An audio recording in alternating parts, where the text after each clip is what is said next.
धार्मिक आस्था के साथ साथ गंगा भारत की राष्ट्रीय नदी भी है और इसका इतिहास और भूगोल जितना दिलचस्प है उतना ही हैरान करने वाला भी। क्या आप जानते हैं कि देश की सीमाओं को पार करते ही गंगा का नाम बदल जाता है? आइए आज गंगा नदी से जुड़े 7 ऐसे बेहद खास और रोचक सवालों के जवाब जानते हैं जो आपको हैरान कर देंगे। सबसे पहले बात करते हैं गंगा के प्राचीन इतिहास की। देश की ये राष्ट्रीय नदी सबसे महत्वपूर्ण और प्राचीन नदियों में से एक है, जिसका जिक्र हमारे ऋग्वेद, रामायण और महाभारत जैसे पवित्र ग्रंथों में भी मिलता है।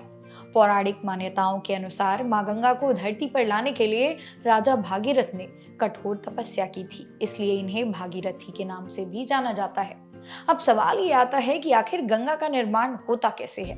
तो आपको बता दें कि उत्तराखंड के देवप्रयाग में जब भागीरथी और अलकनंदा नदियां मिलती हैं, तो इन दोनों की संयुक्त धारा को ही गंगा कहा जाता है। उत्तराखंड के गंगोत्री हिमनद से निकलकर यह नदी आगे बढ़ती है।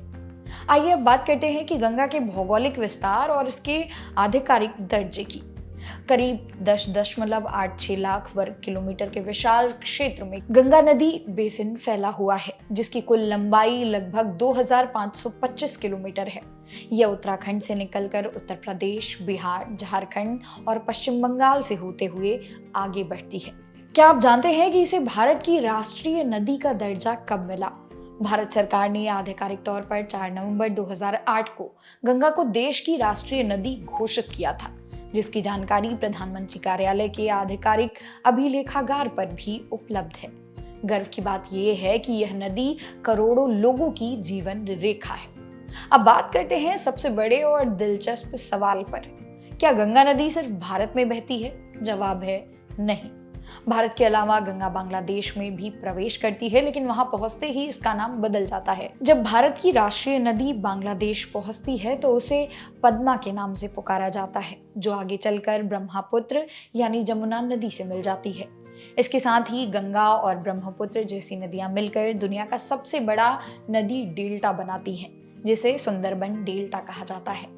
यह लगभग 1 लाख वर्ग किलोमीटर क्षेत्र में फैला हुआ है, जो भारत के पश्चिम बंगाल और बांग्लादेश के दक्षिणी हिस्से में स्थित है।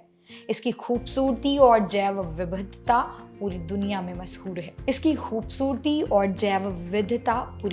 मशहूर है। तो दोस्तों, मां गंगा सिर्फ एक नदी नहीं बल्कि हमारी संस्कृति, आस्था और इतिहास का एक बहुत बड़ा हिस्सा है। नदी से लेकर राष्ट्रीय पहचान तक गंगा का सफर हमें भारत की विविधता से रूबरू कराता है। आपको गंगा से जुड़े ये रोचक तथ्य कैसे लगे, हमें कमेंट सेक्शन में जरूर बताइएगा। इस वीडियो को लाइक और शेयर करना ना भूलें, और अगर आप चैनल पर नए आए हैं तो इसी तरह की और वीडियोस को देखने के लिए हमारे चैनल को सब्सक्राइब जरूर करें। मेरा नाम है मोनाली पांडे। मिलते हैं अगली वीडियो में।